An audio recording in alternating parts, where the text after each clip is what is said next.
All right. Welcome. This is The Currency. I'm your host, Mike Gaston, and you are joining me for episode number 51 of The Currency podcast. Glad to have you along today.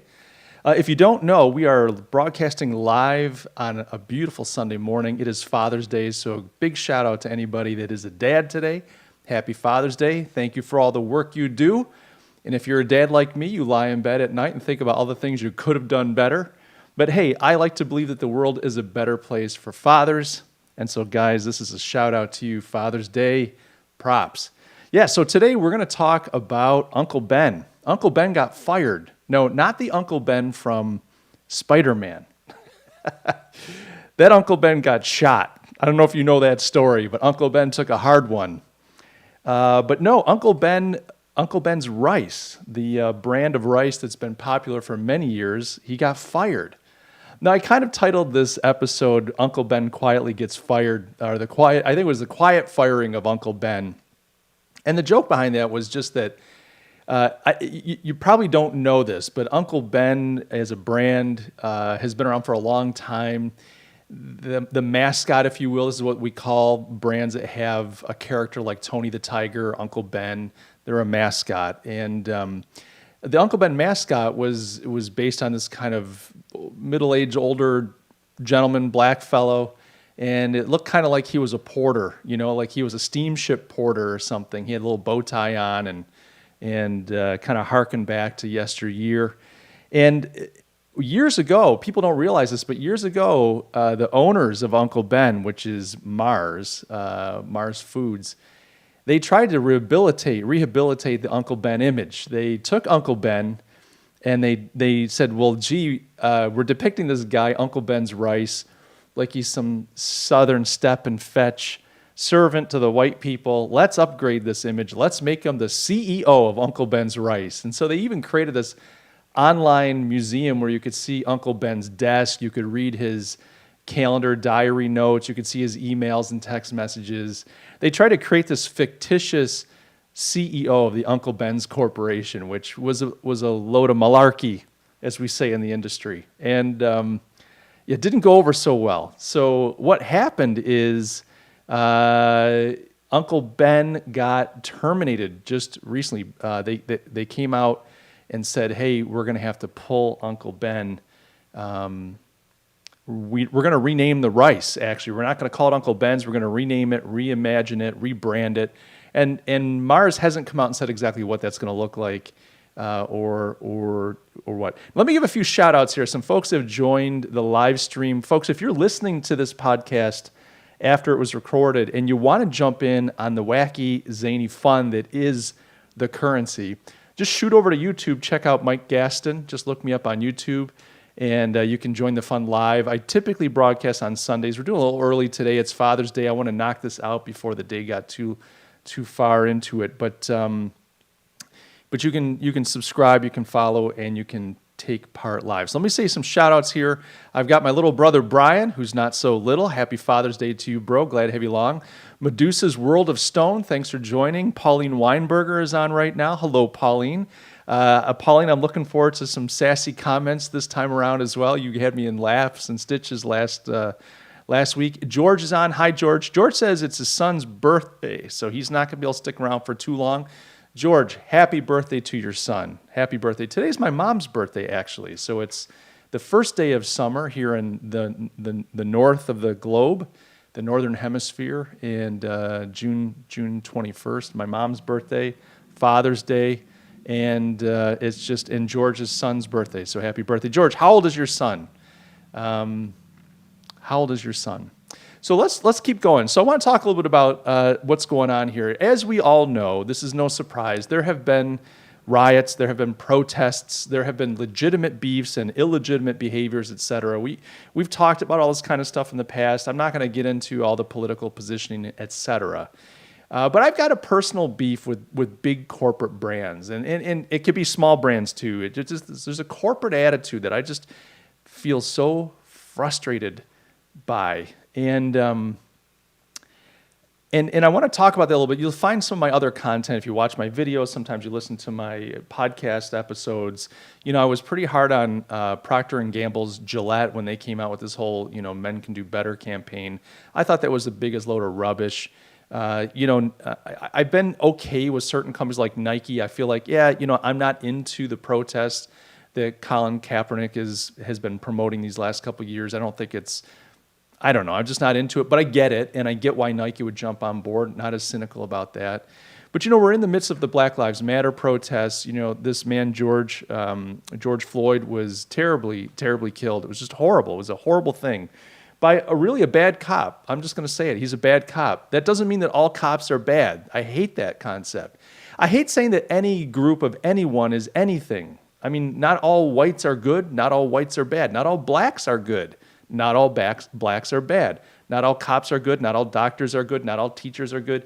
We kind of get into these really broad strokes in society, and we get a little wound up. And I don't know if that speaks more to how we're easily manipulated, if we're shallow, or is it just the human nature? Is it mankind's nature to kind of get swept up in these kind of broad issues that lack, we don't use nuance. The issues have nuance, but we fail to apply nuance to them. But the whole thing right now that we're experiencing in our society, not only in America, but across the West, is this idea that black people have suffered and they haven't been treated right, and then they're demanding something better. Now, we haven't really heard yet what better looks like. What specifically do we need to change? What are the things? There's lots of talk around institutional racism and systemic privilege and all these kinds of things, but we haven't gotten to the point of what do we actually need to do?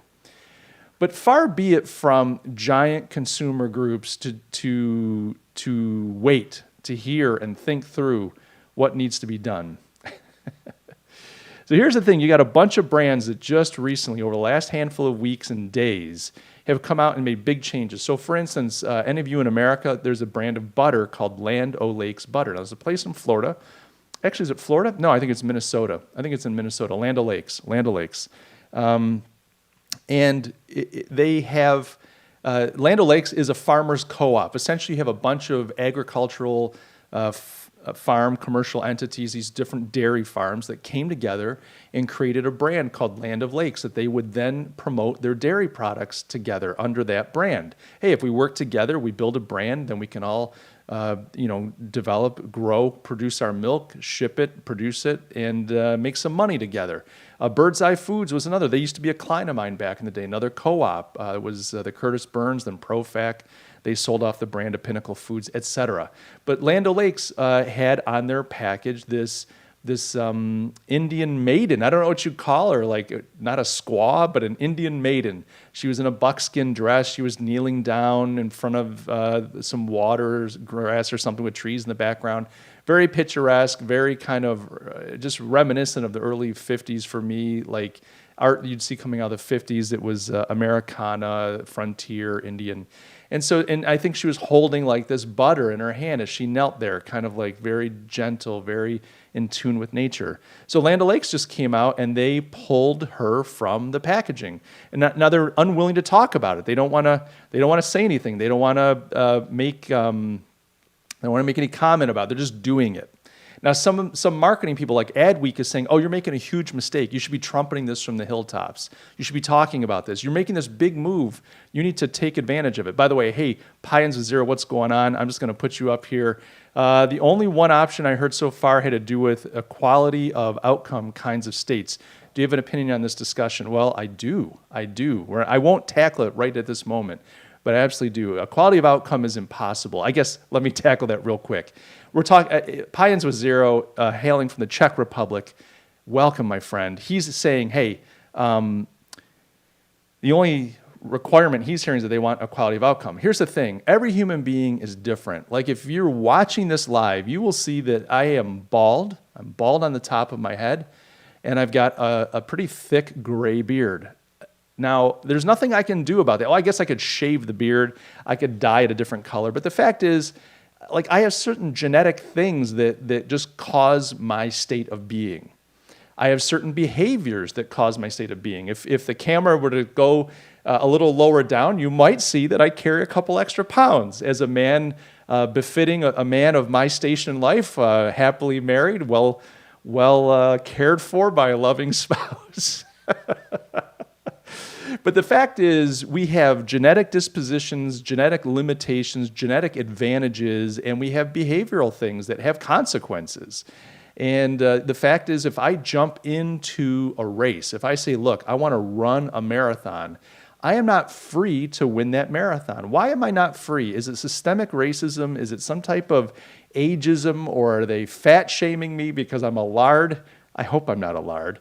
But if I'm sitting at my office all the time and I'm working at a desk all the time and I'm snacking on Cheetos and staying up late, not getting enough sleep, et cetera, I can't expect to win that race. And even if I did all those things, now I can at least engage in the competition. But there's no saying that I'm going to win. There's no saying that I'm going to do as well as everybody else. I might have genetic things that kind of don't lend me to winning. It still doesn't mean I can't finish. It still doesn't mean I don't have the freedom to enter. That's the thing. Right now, there's a quality of entry. I can go and sign up and get in the race. No one's going to stop me. They're like, hey, buddy, if you want to blow out a hamstring and feel the pain for the next 3 months, go for it. We'll take your entry money. Here's your number. Good luck to you, Pally. We'll have the ambulance at standby, at the ready.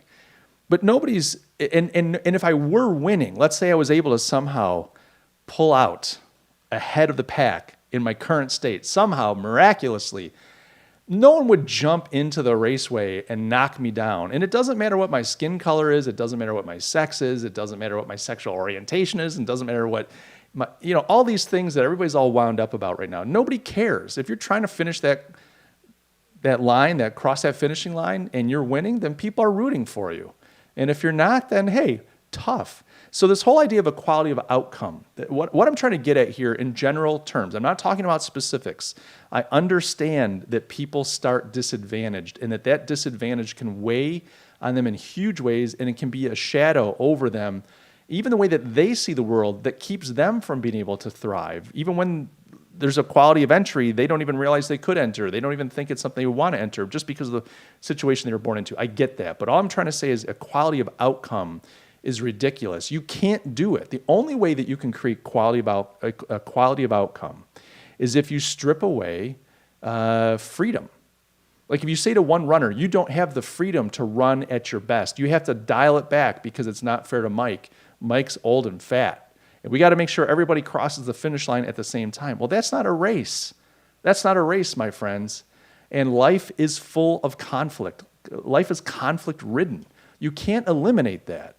When you sat at the dinner table with your siblings and you looked at that last chicken drumstick, and I'm looking at you, my little brother's on this cast right now. I'm looking at you, Brian.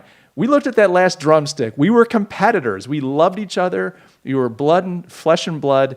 Parents loved us, but there was only so much food on that table. We're looking at each other, and we're both hungry young men, and we're thinking, who's getting that drumstick? That's just the way it works.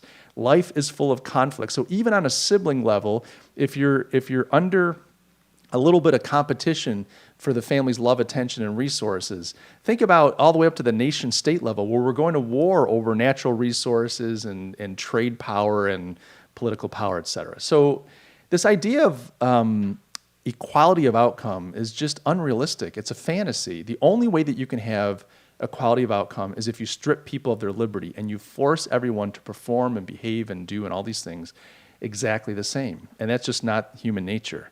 Did Mike eat the drumstick? Brian, so Pauline's now asking, Brian, did Mike eat the drumstick? Brian, I'd like for you to chime in on that. And I'm going to jump back in. Chime in. I'm going to jump back in on this. Just real quick, Medusa, World of Stone says, don't touch that beard. Don't worry. I might knock it back a little bit just because it's getting warm, but I'm not getting rid of it. Trust me. Got to keep the beard. So Brian says, Mike got the drumstick until I was about 16, right? So he and I have about 11 years difference. I'm the eldest of the family, which means I'll probably die first, all things considered. And Brian is the baby. Although when I say baby, Brian is like this big, hardworking, successful guy with a loving family and a great career. So I say baby, but that it's all relative. And He's doing great. So yeah, I was great. The first 16 years, I had a leg up on Brian just because I had a little bit of an advantage, and he quickly, when he became a young teen, was able to outflank me. That's how it works. It's just a pecking order. You got to pay your dues, and once it's your turn at the table, you got to throw some elbows and make sure you get yours. Okay, let's get back to it. So, Land O'Lakes, a little while ago, I think it was the beginning of May, quietly removed the Native American woman from their package. Now, they're getting some criticism from branding experts saying you should be making a lot of noise about this. I kind of like what they're doing. I mean, I will talk about this. I'm going to back up in a minute and talk about all these guys. Not too long ago, then Pepsi came out. Now, PepsiCo owns Quaker Oats, and Quaker Oats owns the Aunt Jemima brand of pancake mix and syrup. So PepsiCo just announced earlier this week that they were going to be reconsidering the whole Aunt Jemima thing. That, so they've got this brand. It's Aunt Jemima. Like, I don't know how. And for those of you that are not Americans, Aunt Jemima is like a total caricature of like what used to be called the black mammy. So you might have a wealthy or upper middle class white family. They might have a mammy in the house. And this is going back well before my time. This is a long time ago, my friends. This is pre-World War II. And the mammy might be in the kitchen making dinner. She was depicted as kind of this big overweight woman. She'd wear like a bandana, on her head. She kind of tied down her hair that way. And she was depicted as jovial, and all the kids loved her. And, she was very folksy in the way that she spoke, and might have a little bit of common wisdom, some horse sense. But she wasn't considered like this fount of depth and wisdom. She was this woman just doing the domestic work, making the food, cleaning up the house, etc. And that was a thing. Now, I don't mean to say that every house in America had a black mammy working in the kitchen, but it was this kind of cliche, this iconic role in the American culture back in the day. And so Aunt Jemima is a brand, and it's quite old. I mean, the Aunt Jemima brand goes back quite a ways, is based on this black mammy caricature. And the Aunt Jemima, and the original mascot was very much so. In fact, if you look at some of the original print ads, where they write like her talking, she'd be saying like, Lord, yes, this is a fine pancake syrup. I mean, just like that kind of stuff. And so Pepsi came out. They own Quaker Oats, which owns now Aunt Jemima. You get all these corporate mergers and acquisitions throughout the ages. And Pepsi's like, oh yeah, we got to get rid of them. This is now, it's 131 years ago. So Aunt Jemima, 131 years ago. I mean, think about that. That's a long, long time. And so they got rid of it. So I'm just going to take a look here at the article. I won't put it up on the screen. But essentially, Pepsi's coming out and saying, we're just getting rid of this package. We're going to get rid of this name. We're getting rid of this package. Now, they're not getting rid of the product. They're going to rename it. They're not sure yet. Now, see, this is the theme. So Uncle Ben, they're not really sure. They're going to rename it. They're going to have maybe a new mascot. They don't know. Aunt Jemima, the same thing. I'm just going to read. I'm looking at one of the ads now. So this is an ad from way back when. This is probably before Pepsi owned them. But it shows Aunt Jemima, that classic mammy, as I was saying before, holding up a plate of pancakes and bacon. This is illustrated, more hand-illustrated artwork. And she says, "Law see, folks show cheer for fluffy, energizing Aunt Jemima pancakes." I mean, my goodness. Oh my gosh. And like when I was a kid, you wouldn't think twice about this. Not that we were seeing these kinds of ads. This predates my time. Now, what Aunt Jemima did, and what Quaker, whoever owned them at the time, did, they did modernize Aunt Jemima. And I want to say they did that, I want to say it was the late 80s, but I could be wrong. I might be mixing up Aunt Jemima and Betty Crocker. But, a good 10, 20, 30 years ago, Aunt Jemima reimagined the woman to make her look more like this kind of professional, just a normal black woman. She just looked like this nice professional, big smile, pearl earrings, nice curly hair, and you can see like a little bit of like a lace, blouse on. You can't really see much, and that's Aunt Jemima. So they updated. They made her just this really nice person. Now, what's interesting, if you go to the Aunt Jemima website, Pauline Weinberger says she has 4 liters of Aunt Jemima at her house. 4 liters. Pauline, my goodness, that's a lot of high fructose corn syrup, my friend. That's a lot. I loved Aunt Jemima as a kid. I mean, and there's a certain type of Aunt Jemima. It's like Aunt Jemima with butter, which a lot of people supposedly love. My mother would never buy stuff like that. We always wanted the sugar cereals or the kind of the latest fad food. And no, my mom was not going to feed us that way. Good for her. I mean, she did the right thing. I'd be about 400 pounds if she didn't do that. But man, did we want it? Like if we had orange juice from concentrate, she might water it down a little bit. Not because she was being cheap. She's just like, this is too sugary. Or it was very rare for us to have something like Kool-Aid. And if we had Kool-Aid, back in the day, I don't know how Kool-Aid works now because I'm sophisticated. I drink scotch and wine. No water, please. But you would get this little package, small foil package. You pour it in. You had to add your own sugar.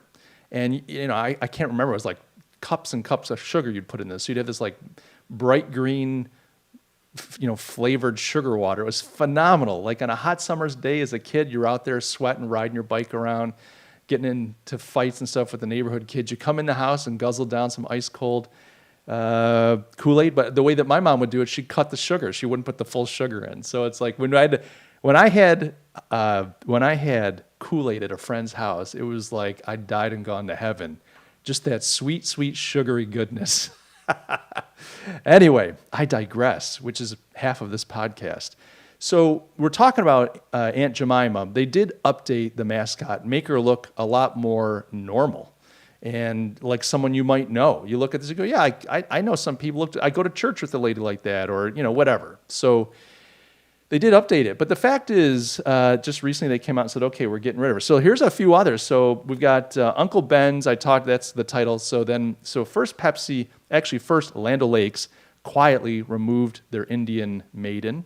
Then this week, Pepsi came out and said, no, we got to get rid of Aunt Jemima. Then after that, Mars came out and said, oh yeah, well, we were already thinking of doing this before Pepsi came out. They came out like the next day almost. Again, it was this last week, and said, yeah, Uncle Ben's, we've got to reimagine. We don't know what we're going to call it, but we're going to change the name. We're going to change the mascot and the brand. And then just a day or two ago, both Cream of Wheat, which is owned by B&G Foods, and Mrs. Butterworth, a competitor to Aunt Jemima. Mrs. Butterworth, another black mammy syrup brand, owned by ConAgra Foods, also came out and said, yeah, we're dropping these mascots. We got to make some changes. So all this stuff happening in the recent week, this is all in light of the Black Lives Matter, the protests, and everything that's been going on this month. This is really amazing. Now, here's what I want to kind of point out. And by the way, I'm just going to put up here, Medusa says, Aunt Jemima logo has changed 6 times since its inception. And he also mentions, he or she, I'm not sure, Medusa's World of Stone, male or female, but they mentioned that Eskimo Pie will change their name also. Someone brought that up. Before Eskimo Pie came out and said they were going to do anything, they wondered about that, like, is Eskimo Pie next, and a few others. So here's the thing that I find really fascinating. You've got all these companies that are coming out, these huge consumer groups, worth billions and billions of dollars. I mean, if you think Pepsi, ConAgra, and Mars Foods, I mean, these are massive companies coming out and saying, yeah, we're definitely changing. Why now? Now, I don't have a problem with these companies changing, but I'm asking why now? And I think this question of why now kind of exposes what corporations like these are all about. It exposes what they're all about. Why now? Why after hundreds of years? Well, not hundreds. I mean, Aunt Jemima is 131. Why after over 100 years now? Is it now in 2020 that we've all decided we care about our black neighbors?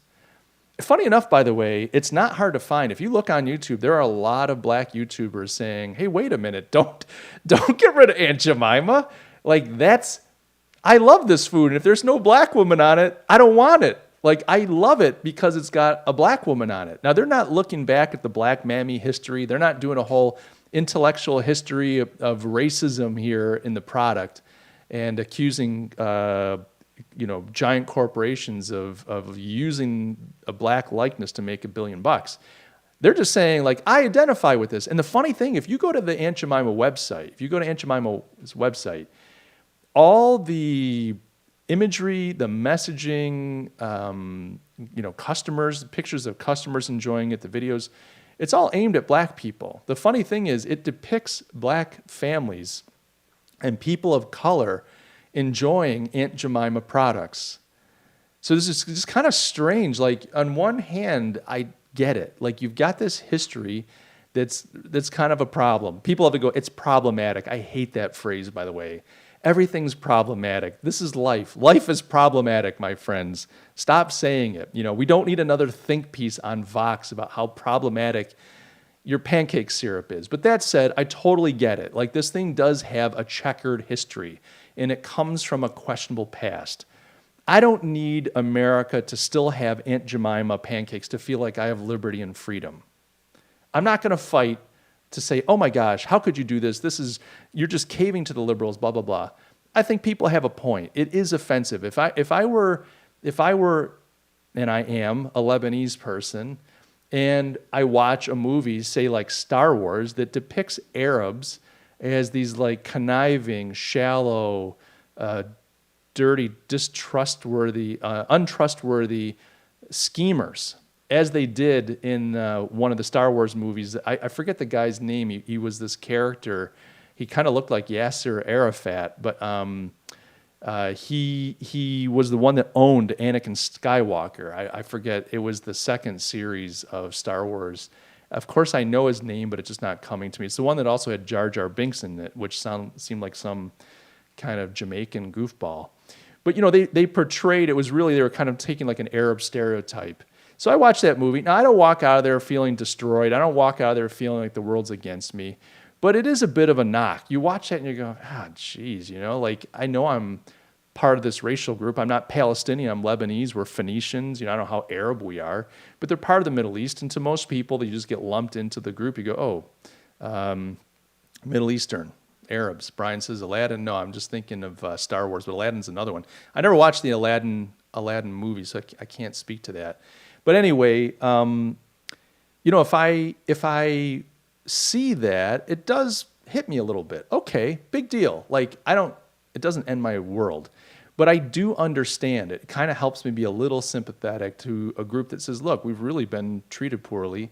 Our lives aren't that great in general. Some of us have fantastic lives, but a lot of us don't. And I feel like this kind of makes fun of us, or it sells product, making fun of a stereotype of us. I get that. So for people to say they want to see this stuff go away, I don't have a problem with it. I really don't. It doesn't bother me. I understand it. The problem that I have is not that this is part of the discussion. It's just that all these companies, Pepsi and Mars and ConAgra and and B&G Foods and so on, they've had decades and decades to deal with this. Decades and decades. I mean, they could have easily dealt with this before there was a problem. And that's the thing. At the end of the day, you got to look and you got to say, okay, they could have dealt with these things, but how can you? If you go, look, we're changing Uncle Ben's rice. We're going to rename it because we feel like it's insensitive. It's tone deaf. It's not the right look. It's not the right attitude. It doesn't align with our values anymore as a company. We acquired this back in 19 dickety-doo, and the world's changed, and so have we. And we want to take a positive step forward, and we're excited about coming up with a new brand. It's going to be the same quality and so on.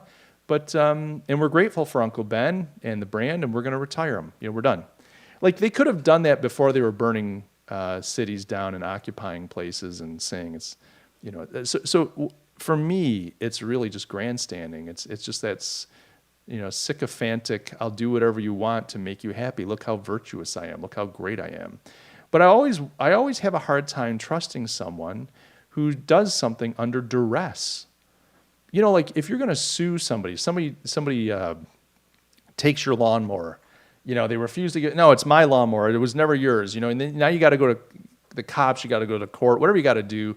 And eventually that neighbor down the road says, all right, fine, I'll give it back. Like, are you going to trust that neighbor? Why did they give it back to you? They gave it back to you because they got caught. They gave it back to you because they got in trouble. They gave it back to you because some type of power or force is making them do it. The neighbor who goes, oh, is this yours? Yeah, I had no idea. I was wondering who it was. I found it. I'm happy to give it back to you. In fact, just so you know, I did an oil change and I filled it up. And now you're like, hey, this is a great guy. I love this neighbor. And I feel like Pepsi and Mars and company, ConAgra, had the chance through the years to do these kinds of things, to say, hey, look, we get it. Like we make hundreds of millions of dollars off this product, but we're not comfortable with it. We're not comfortable with what it stands for. We're not comfortable with its history. That said, we don't want to just ditch it. We think it's important. We have a lot of people that love the product, and we're going to somehow evolve it out or change it, modify it. But we want to do what's right. And I guess that's what it boils down to. It's hard to take somebody seriously when they're only willing to do what's right in the heat of the moment, when they're only willing to do what's right, not in the heat of the moment, but like when they're under pressure, when they're under duress. They're only willing to do what's right when the world is demanding change, and it's an opportunity for them to benefit. They're not doing this now when it's going to cost them something. They're doing it in a way that gets them something. Earlier, I talked about Land O'Lakes and said, at least I respect them. Look, they were reading the tea leaves as well. And I don't know how long Land O'Lakes was talking about this, but they weren't trying to score points. I think what Land O'Lakes did, they looked and said, yeah, the world's on fire. I don't know that we're right in the crosshairs, but we're in that world. We're kind of on the target. We're not the bullseye. This is Black Lives Matter, but quite frankly, we're using an indigenous person to hawk our butter products. I think they were smart to say, let's pull this thing off. They could have done it before, no question, but at least they did it quietly. They didn't thump their chest. They didn't do press releases. And when news outlets and journalists have reached out to them, they've said no comment. They're just dealing with it. They're just taking the hit and moving on. They're not trying to score points. They're not trying to get, they're not trying to get on the good side of all the protesters and show how, they're not making these big statements about how they believe in goodness for all and righteousness, et cetera. They're just doing what's right. You can question their timing, but they beat the punch a little bit here. Kudos to them. Kudos to Land O'Lakes and the people running that organization. Just say, yeah, we're just going to fix it and we're going to move on. I think that's going to serve them well over time. Now, they've got it a little bit easier because like their butter isn't called Squaw brand butter, It's not Indian Maiden, the sweet, creamy delights of the Indian Maiden brand butter company. It's just like it's Land O'Lakes butter, and they have a mascot. So it's easier for them than an Aunt Jemima or an Uncle Ben, who's all in. I mean, you're all in with that brand. It's wrapped up in the mascot and the name. And that's like a little lesson, I guess, not just around racism, but if you're branding, think about the flexibility of your brand and how will your brand limit you. And it's okay to be limited. You've got to create some limitations to create something effective, but you might want to think about that a little bit. Medusa World of Stone says, you might be talking about Watto, owner of the junk shop on Tatooine. Yeah, Tatooine or whatever. Yes, that guy, Watto. He was totally, you can't tell me that he wasn't modeled on Yasser Arafat. I mean, he just looks like Arafat, and who's no longer with us. But anyway, yes, I think that's who I was trying to talk about. All right, guys, so that's kind of my thought on this. I'm just a little skeptical. And I guess for us, what does this mean for us? What do we do? I've had people asking me, and I want to talk about this just for a moment, do I make a big statement? Do I come out and say something about Black Lives Matter? Do I make a public statement? Do we need to change policies, et cetera? Again, I've said this kind of thing before, but for me, it kind of depends. It all depends. I mean, how much is your brand tied to, things of race, things of color, things that are kind of, intimately, directly tied? I'd take a look at your business. I mean, more than the brand and more than making statements, it's more about what you do. And people forget what you do is a statement. I think we live in a world right now where everybody thinks the statement is equal to doing. I put a black square up on my avatar, everybody. I posted a black square to my Instagram account, and LinkedIn. We changed all of our navigational elements to black instead of dark blue. Big statement. Who cares? That's not doing. You didn't do anything. You're just making a statement. I think what really, talks these days is put your money where your mouth is. What kind of people are you hiring? How do you treat your people? What kind of products are you putting out there? Who are you serving, et cetera? Now, I'm not one to say that you've got to be, out there. I mean, you have to obey the hiring practices and laws of your society and your community. But I'm not out there saying hire someone because of their skin color. I don't care if they're white, black, brown, yellow. Like, don't hire them based on their skin color. Hire the people that are great at doing the kind of work that you need. Hire the people that have and share your corporate values. I don't mean your personal values like, I like to have fun. If your business is about fun, great. But hire people that are competent. Hire people that are trustworthy, in integrity with what you want to see as the culture and values of your company. What kind of organization are you trying to build? Well, hire the people that help do that. And be colorblind. If somebody's black, white, yellow, who cares? Doesn't matter what sex they are. Who cares? I mean, this is the thing. It's like we're so wound up on these identifiers, and at the end of the day, we're missing out on the qualities that really define us. It's not your skin color. It's not your hair color. It's not your height. It's not your sex. It's not, what language you speak. These aren't the things that make us who we truly are. It's the quality of our character. It's the competencies. It's our hearts, our attitudes, our actions, behaviors. What do we do? What are the things that we do? I'd much rather look at those kinds of things. I'd much rather focus on that for myself. So, as you're thinking about your business and your brand, et cetera, I wouldn't get wound up. I wouldn't get caught up. These things are like, these movements are like tattoos. They seem great at the time. And then you look back not that long, and they're not such a great idea. The Me Too movement, which tried to address a real issue, which is women being taken advantage of by powerful people in a position of power. That's a real thing. But the movement itself ended up being a bit of a witch hunt and caused a lot of heartburn for people unreasonably. And now lots of people who are part of the Me Too movement, well, it's biting them because now they want to do things and support people that now are under the crosshairs with Me Too.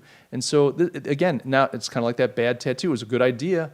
It was useful, made me feel good back in the day. Now, not so much. And so I'm more about what's the quality of your character? What's the content of your character? What are the things you do? What is your life all about? That to me is what matters. And that's what has longevity. That's what outlasts us. Pauline Weinberger says, we have the Edmonton Eskimos. After some consultation with Inuit, they are keeping the name. Yeah, see, that's another one. Sports teams have been thinking about those. We've got a bunch of sports teams in the U.S. as well, and as well as Canada that have race-related names. Often they're American, Indian names, Native American names. The Chiefs, the Kansas City Chiefs. There's a bunch of them. They escape my mind right now. It's this is an ongoing conversation, and it's a tough one. Oh, Washington Redskins. That's right, Medusa. Thank you so much. Washington Redskins were under some heat a while back too. That's absolutely correct. And Redskin was kind of a derogatory term. It's not like Eskimo. I don't think of as being derogatory. It's just like a name. It's like, I'm half Irish. I'm like Irish and Lebanese. I keep using the Lebanese, but if it was like, I'm trying to think of like. You got some soccer team and you call them the Lebanese Marauders or something. Like that's not necessarily bad. The Lebanese aren't known for being marauders; they're more merchants than anything else. But the name Lebanese isn't derogatory. But if you're going to call somebody by a derogatory name like Redskins or Braves, that's right. Pauline says the Braves. That's right. Good. Braves are a baseball team. If I'm correct, I think I'm correct on that. Terrible. I can mention soccer teams. I played basketball in high school. I like watching some baseball and a little bit of football, but I'm not really up on most of my sports. Medusa says most of the tribes are honored that their names carry on in the sports teams. That's cool. Yeah, when you say Redskins or Braves, I know some people don't like that, and I get that. Again, that stuff fine, but when you're just using someone's name like the Mohawks, okay, the Mohicans, like. That's a tribe's name. They're a pretty fearsome, revered tribe, and to use them in your name in a sports team, some people would argue, well, that's cultural appropriation. But it can also be viewed as I'm paying homage to these guys. They were like the original ballers back in the day, and so we want to have their name to intimidate and to show what kind of team, how tough we are. So yeah, that's that. So guys, that's it for the podcast. What I'm going to do is stick around and answer some questions for a little bit. But if you've been listening to the podcast, thanks for spending a few moments with me on this beautiful Father's Day.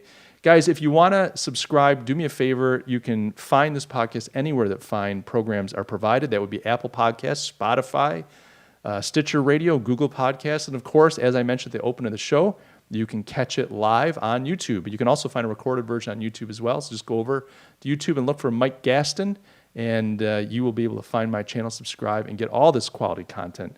Please know, folks, that I love you all, and I look forward to seeing you in the next episode. All right, so I'll take a few minutes here on this fine Father's Day. We got a small crowd today, but I'll take a few minutes and just interact with the questions a little bit. I know some folks, it's a tough time, like I've got to find a time. I've got this audience. You guys are awesome. That are all over. I've got North America, South America. I've got Europe. I've got the Middle East, and it's just tough trying to find a time that works for everybody. Pauline says it's better in every way on Apple, or so they say. Yeah, I mean, I listen to most of my podcasts through the Apple interface, but. So Brian says, why not keep the brands and take a large portion of the profits to help with education to the offended races? That's a good idea. I mean, that's not a bad idea. I mean, the problem is, what would that percentage be? So let's say, for instance, you do that. Let's say Uncle Ben says, hey, look, we kind of, because here's what ends up happening. If I say Uncle Ben's, we realize that this name is offensive to some people or to a lot of people. So here's what we're going to do. We're going to take a percentage of our profits. And Pauline says she's just making fun of Apple's brand. Shame on you, Pauline. You gaslighted. You tricked me. That was good. But they go, hey, we're going to give a percentage of our earnings to help. Essentially, what you're doing is you're admitting that it's bad. And so then the question becomes, well, how much of a percentage is good enough? 5%, 10%, 50%, 75%? So I mean, I think it's a good idea, but if I just play it forward, I see that becoming this social, PR, and legal battle that just you can't win. Like and Pauline's saying, and I agree with her, the mob can't be reasoned with, and I agree. Like people they're just never going to be happy, never going to be happy. I have a client. I can't get into any details, but I have a client that there was a bit of a scandal on one of the social media platforms a few weeks ago. It was kind of big on the platforms, but it wasn't big in the general news just because of everything else going on. My client has no affiliation with the individuals involved in the scandal, no nothing. But I want to say in like kind of a secondary, tertiary way, some of my clients' product appeared in some videos that were not in question, just on the people in question's channels. And so what happened is the cancel culture kind of got out there and said, we're going to cancel these people. They did some terrible things. They're horrible people. We're going to cancel them. And so they're trying to get them deplatformed. They're trying to get all their sponsors to drop them, et cetera. So my client got contacted by some kind of nameless, faceless social media person in the DM saying, do you know about all this? And are you associated with? And they're horrible people. And I'm so disappointed, et cetera, et cetera. And kind of threatening, like if you don't. So we were able to come back and go, hey, look, we've got no affiliation whatsoever with these people. We can't, it's a free world. We're proud of our products, and we can't stop people. We don't want to stop people from using our products. We have no affiliation. Well, this individual and then some other people jumped on the bandwagon saying, well, you need to come out, make a big public statement. You need to make videos and post to your Instagram accounts letting people know that you have no affiliation and that you're horrified by what these people have done, and you kind of disown them and you you criticize them publicly. They just wanted my client to do that. And there were some individuals at my client's offices who were like, we need to do this. Oh my God, this is terrible. And I said, no, you don't apologize if you haven't done anything wrong. These are a few people in the DMs saying and trying to get you to do what they want. And we've done nothing wrong. If we did something wrong, we have to take responsibility. If we're involved somehow, we have to take responsibility. You have to. That's what being responsible, that's what being an adult is all about. You do something wrong, you take responsibility. You want to be a brand at the big boy table, then you act like a big boy. or a big girl, as the case may be. But in this instance, we've done nothing wrong. And some people are just fearful, like, what if the mob start making us look bad? What if they start? And I said, well, I just think we just come out and say what we already said, which is we have no affiliation with these people. And honestly, it's not our business. Like, we haven't spent the time researching. This isn't something that's relevant to us. We think that, and then you make some general statements. We think that all people should be treated fairly. I mean, like, these people did something to another human being that was just reprehensible. We think all human beings deserve to be treated well, et cetera. Like just make a general statement, but don't get sucked in. Don't get sucked in. And, and it's blown over. It's blown over. I mean, it's just ridiculous to get involved in something and apologize for something that you had no hand in. Now, on the other hand, the other side of that coin, you have to take responsibility for what you do. And that's it's one coin, two sides. One is don't apologize for something you haven't done, but the other side is make sure you do good things. And if you do something that isn't good or falls short of the mark, is either nefarious or you made a mistake or you just ill-informed thing you did, then take ownership. There's no shame in that. That's good. That's a good thing. Like Gillette, I'm just going to get back on this Gillette horse. Gillette, going back a ways, when they were with that ad campaign, what they really needed to do is come out and not browbeat men and the way men behave. They needed to look at themselves and say, over at P&G, we haven't really treated women as we should. We've used them in a lot of our advertising as sex objects. We don't pay our women executives the same that we pay our male executives. I mean, they should come out and talk about what they did wrong. If they want to get brownie points, then take ownership for what you've done. Stop pointing your finger at what everybody else has done. That's part of the problem in this world that we live right now, and I harp on this all the time. But we're so busy worried about what the other guy is doing or not doing, but we're not willing to take responsibility or even look at ourselves. You talk to people today, they won't even admit that they fall short. They won't even admit that they do wrong. I'm a good person. I'm sorry, I'm a good person, and I've done some really crappy things. I want to use a different word, but I want to keep this PG. I've done some terrible things that I'm just ashamed of as a person.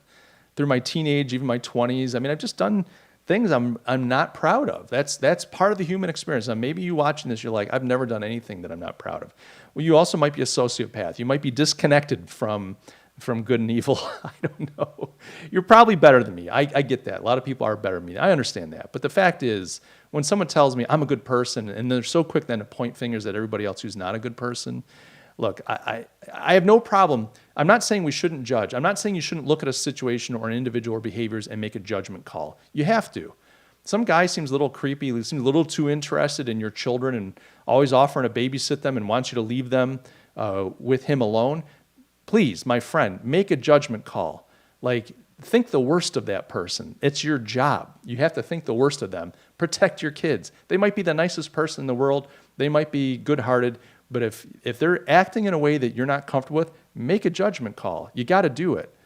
But on the other side of the coin, my goodness, people, like, we're so busy trying to change everybody else. And to Jordan Peterson's point, we don't even know how to make our own bed. We're so busy trying to change the world and be revolutionaries, we don't even know how to make our own bed. Yes, Zoltan, welcome. I admit I treat my computer as a slave since my first one. It was white. My current one is black. You're terrible, Zoltan. That's terrible. You're going to get me canceled with these kinds of jokes. Yeah, I mean, there'll be a time, Zoltan, I mean, joking aside, with AI and everything, that they're going to be treated as fully functioning entities, human individuals, not human beings, but individuals, consciousnesses that deserve equal treatment, that it is slavery. If you're forcing this thing in your phone to do your bidding, that you're torturing something that has kind of self-awareness and consciousness. So that's that, guys. I don't know what your thoughts are on some of this stuff, but I want to talk about this. I think it's noteworthy, and it'll be interesting to see, just as a branding guy, I'm just curious. Not really wound up on the fact that Pepsi's making the change, that Mars is making the change. My point is probably this should have come a long time ago, not because I'm offended by this stuff, but it should have come a long time ago. I'd be curious to see where they land. If your brand is totally wrapped up in your mascot and the name, and the mascot and the name is totally wrapped up in a sketchy history, where do you land? I think you almost have to start from scratch. So it'll be interesting to see what they do. My sense is they're going to screw it up somehow. My sense is they're going to be too fearful of doing anything bold, too fearful of doing anything innovative. I think they're going to try to play it safe and figure out the path of least resistance and least exposure or damage. I'd love to see somebody do something kind of gutsy and bold, but we'll have to see what that is. I don't know. I don't know what that's going to be, but time will tell. Pauline says, in the movie Bicentennial Man, the robot won the right to be a person in the end.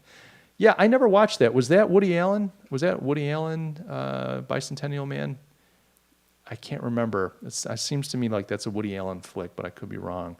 And then, yeah, Zoltan says, good movie, too bad the robot wanted to die. And that was his whole reason, I think, for wanting to be treated as a person. Oh, Robin Williams. Okay, and Robin Williams in real life wanted to die, didn't he? Brian suggests for Uncle Ben that they just call it damn good rice, no mascot. Yeah, I'm guessing, a great point about the mascot. I'm guessing a lot of these brands are going to say, look, we got our fingers burned with the whole mascot thing. Let's just move away. It's going to be one of two.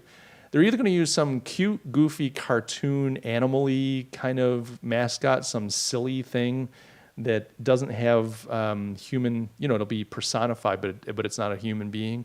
So they can kind of get away with kind of this mascot because they say, look, we got this mascot, and like Aunt Jemima, it could stay Jemima, could be Jemima the Jaguar, like some stupid Tigger-like animal that bounces around and is silly.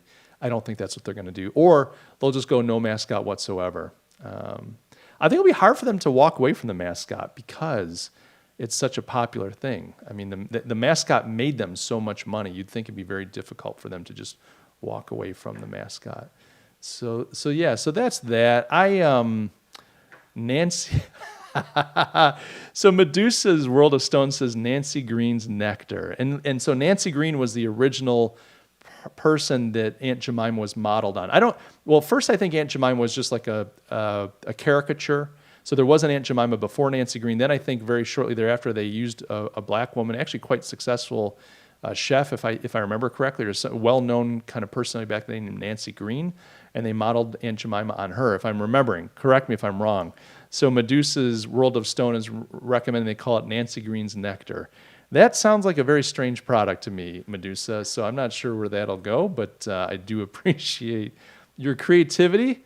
I don't know what you do for a living, but you might consider getting into the ad agency world, the creative world, because clearly you have a gift. He says she was a chef and activist. I say he. I keep saying he. Medusa, you might be a female. I apologize. See, I'm definitely sexist. Pauline says it's hard to get new brands to take off. I think whatever they do, they'll lose market share. Now, here's the thing. Pauline, you're absolutely right.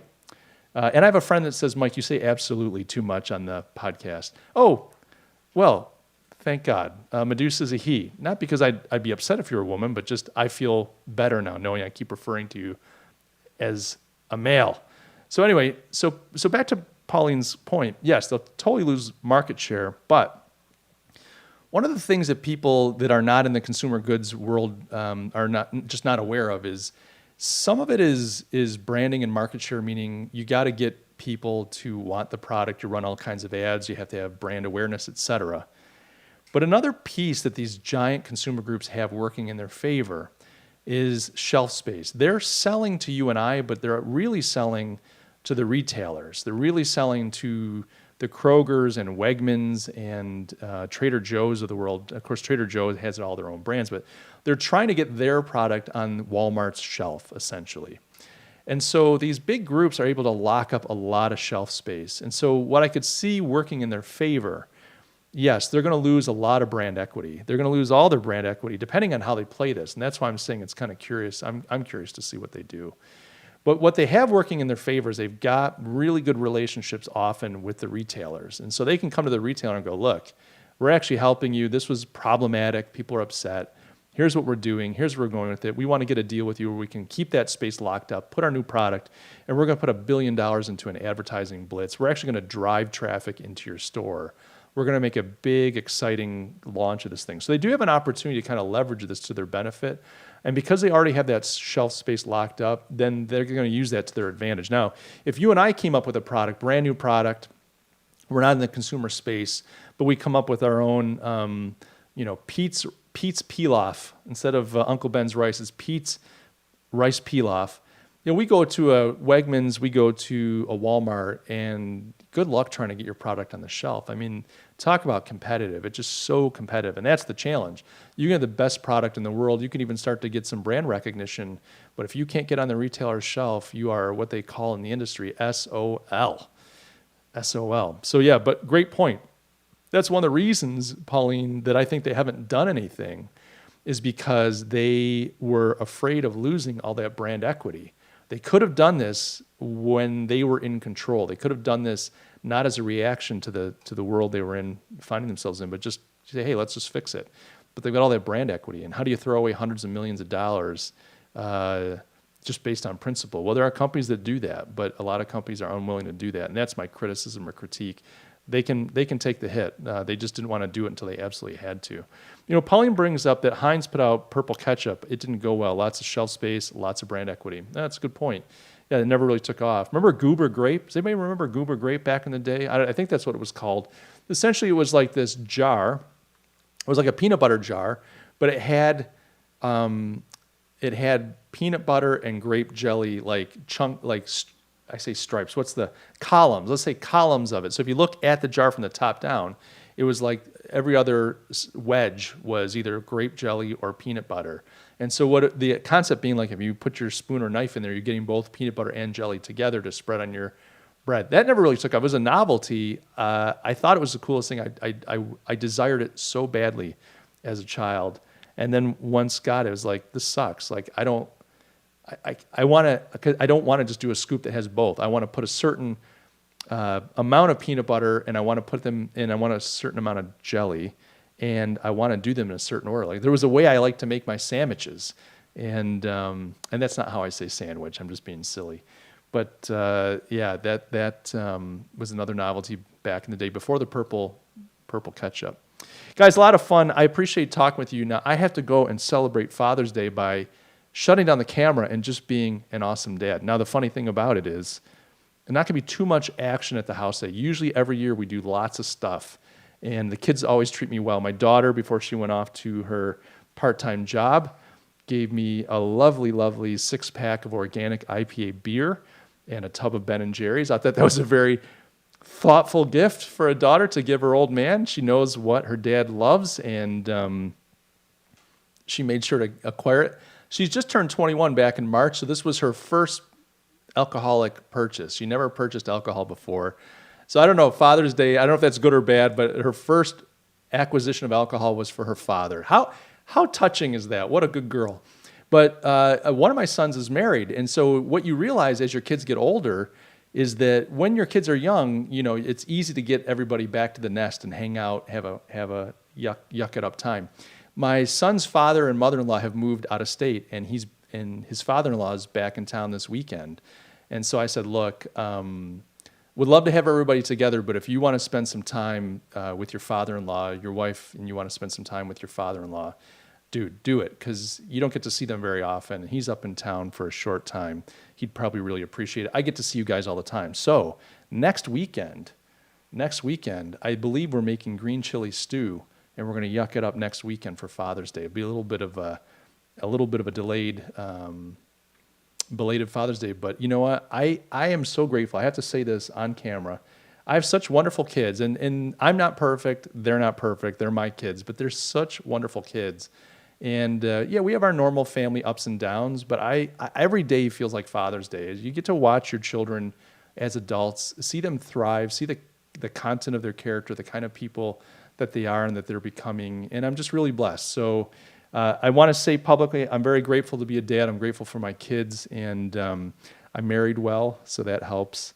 That's not a brag. That's more of a I got lucky, and I hope that for all of you that you are, if you're a father, that you're appreciated, and that you're able to do the work that is necessary to pour into your family. Guys, I love you all, and I'll catch you all in the next episode. Cheers.